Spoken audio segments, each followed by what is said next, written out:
the threat, the jab, the going that extra step. People don't throw jabs for no reason. People throw jabs because they're fucking intimidated by you or they're threatened by you in some way, shape, or fucking form. Peter. Walsh. Well, hey, ladies and gentlemen, welcome back. And this is going to be I might actually piss some people off here, I gotta say. But you know what? I'm going to go for a prediction on Ireland. And based on my experience in the sports world of racing cars, I'm going to take a stab on an outside look of who's going to win the World Cup here. And do we have a shot, Ireland? Now, before we get started, as many of you know, I used to race cars. And what the fuck does rugby and racing cars have to do in common? And the answer is diddly fucking squat. Zero. Okay? Now, I used to go to a rugby school. I know a lot of rugby guys. Doesn't mean I'm an expert. Absolutely 0% of expert opinion. Nothing. I didn't even play a game in my life. Okay? So let's put that to bed here now. I am no expert. I'm gonna come with you here today from the point of view of the mental game here that is very familiar, especially what I'm seeing in the World Cup right now. It brings me right back to racing.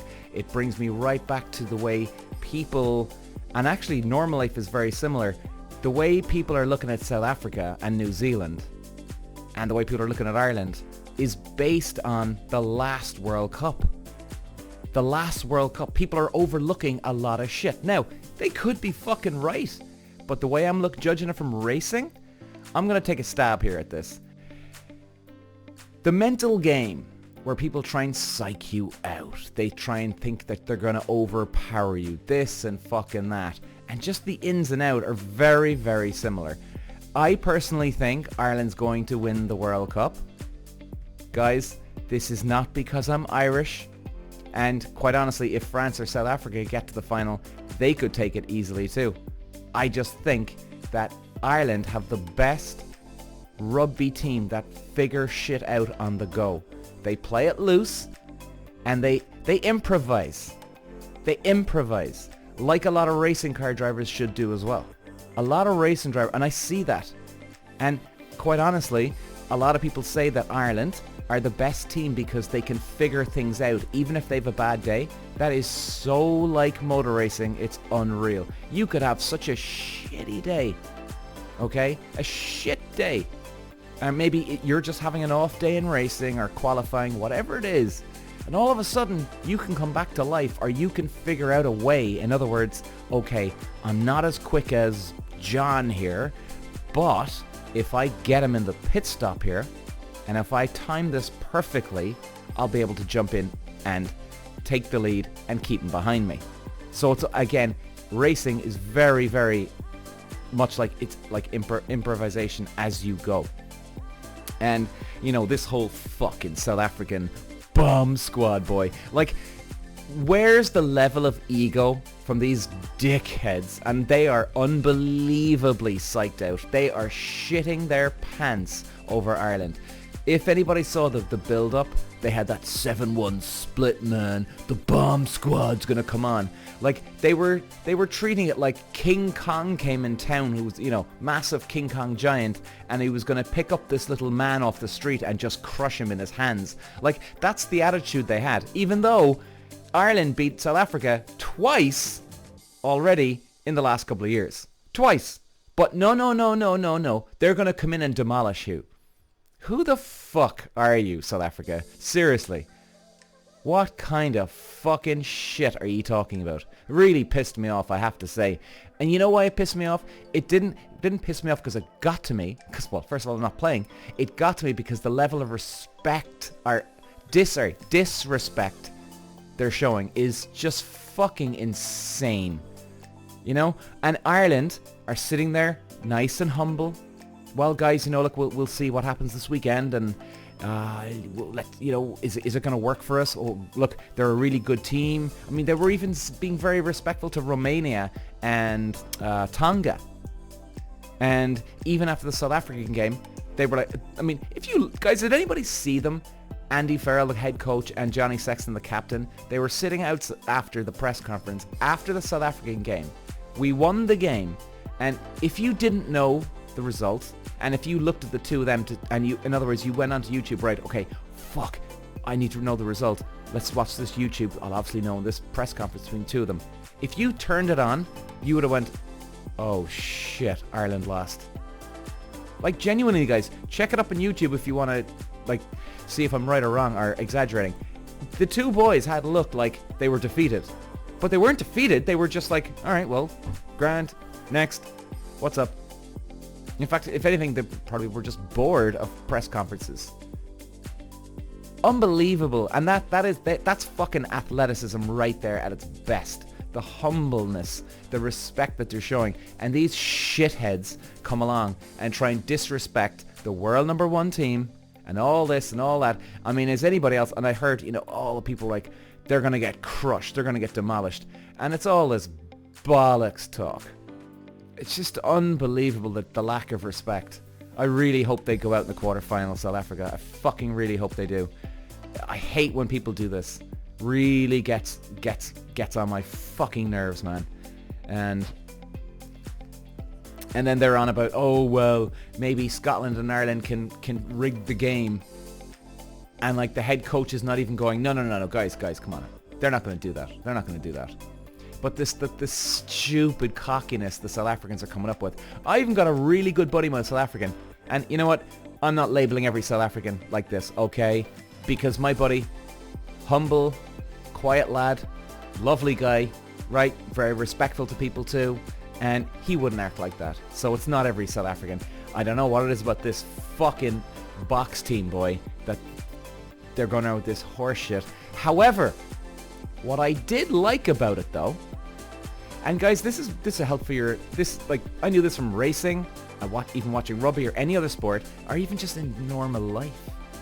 If you're taking pot shots like the South African team did to Ireland, if you're taking pot shots off someone, and by the way guys, like I said, think of this for your real life too. Somebody's out there taking pot shots off you, and they go around like acting like, I don't give a damn what John or Mary thinks, or fuck you, whatever, and they're trying to have this attitude, but yet they keep jabbing away at you non-stop.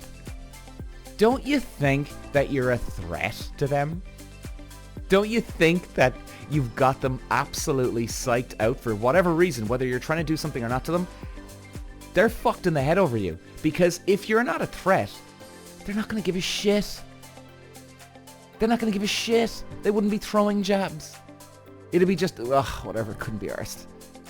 I mean, it would be like a young, this is maybe a weird example, but imagine this. Imagine a fully grown man, a 40-year-old man, and there's a 5-year-old boy trying to pick a fight with a 40-year-old man. Now, the 40-year-old man's going to turn around and say, oh, Jesus, look, God love him. Now, and therefore equals he's not a threat. Okay? Obviously the 5-year-old's not a threat. Now, when that happens, obviously that never happens, right? But imagine that scenario. If that ever happened, can you imagine the 40-year-old going, well, hey, fuck you. What you want to do, man? Huh? No. He's not worried. He's not going to throw a jab, like a verbal, not an actual physical jab, but a verbal jab at the kid, right? Because he's just looking at him like, look, God love him. And therefore, not a threat. If you're not a threat, you don't throw jabs. It's as simple as that. Now, there's a difference, obviously, between, boys and group of boys, group of girls, winding each other up and, fucking around with each other. Yeah, of course. But, like, the threat, the jab, the going that extra step. People don't throw jabs for no reason. People throw jabs because they're fucking intimidated by you, or they're threatened by you in some way, shape, or fucking form. It couldn't be simpler than that. And actually, I felt when I saw that, I went, oh man, we've got them by the balls. And everybody's going around Ireland freaking out. Oh my god, we're gonna... they're gonna take us, man. It's oh I don't know. And everybody's freaking their fucking shit. I had this feeling. Now, hey, listen, I could have been wrong on the night too, right? So I'm not saying I predicted this and I'm right. No, but like, it's just so obvious. And they've got a lot of injuries. They're playing the ultimate distraction game right here. They've got so many injuries over here. They don't want people thinking that they've an edge now over South Africa. So therefore, what do? They come out with some bullshit like the 7-1. They're going to crush Ireland. They're going to just overpower Ireland in general. Total and utter horseshit. 100% a distraction because they don't want anybody getting an edge. And in fairness, it did work in the press. They were all going on about it. People were worried. The pundits were worried. Oh, Jesus. Right? It worked. But I thought that was an ultimate distraction. And that happens a lot in racing, guys. So, where do we go from here? Ireland's beaten Scotland. It's All Blacks time, baby. We're going to be fine. We're going to take them. If I know anything about the mental game of sport here, and of course, look, it doesn't mean even if I'm right, it doesn't, or even if I'm on the ball here, it doesn't still mean I'm going to be right, but hey. New Zealand, we're going to take them. They'll stay with us for 50, 55 minutes. I personally think, I could be wrong about the score by the way, I personally think we'll beat them by 10 to 15. We'll get to the semi-final. Well, semi-final, it's a fucking joke. I don't even want to talk about the semi-final, to be honest, because all you got those dipshits over in Pool C and D having the easiest time of their life. Now, here's what I actually got I got very fucking pissed off with this Pool C and D shit. Pool C and D, it is nothing to do with the teams. Someone else came along, and all of a sudden, someone else came along, and they did the draw. So Ireland could have been put in that pool. Or one of those pools.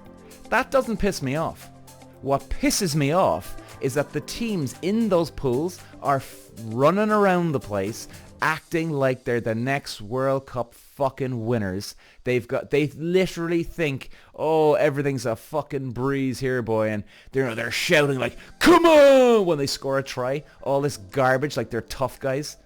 Like, they should have a bit of fucking humility here, guys, and a bit of fucking reality kicking in here, because they're in the shitty pile here, and they all fucking know when they get to the semi-finals they are so gone. Bon voyage, motherfuckers. You're all gone. You're all gone. You've had your nice little easy run here now, okay? You've had a nice long run. Pack your fucking bags. It's time to go home. Don't even want to talk about this, who's going to be in the semi-final or not. Final, Ireland-France or Ireland-South Africa, I reckon. And I think we'll win it. Because Ireland will figure out a way, no matter how good or bad they play, they will figure out a way to win the race. Like being in a pit stop. I'm not as quick as the guy ahead of me, but I'll get him in the pit stop and we'll time this. Schumacher and Senna, they were geniuses at that. And they've composure. Racing's the very same thing. You're under pressure, you gotta be composed. Now, I don't know if maybe I'm doing a good job here explaining all this, guys, but I hope I do. And so anyway, I predict Ireland to win the final by probably about the same amount that they did with South Africa. I reckon by 5 to 10 points as well. I genuinely reckon. So, am I right? Let's see. Talk to you later, guys. Bye-bye. Peter Walsh.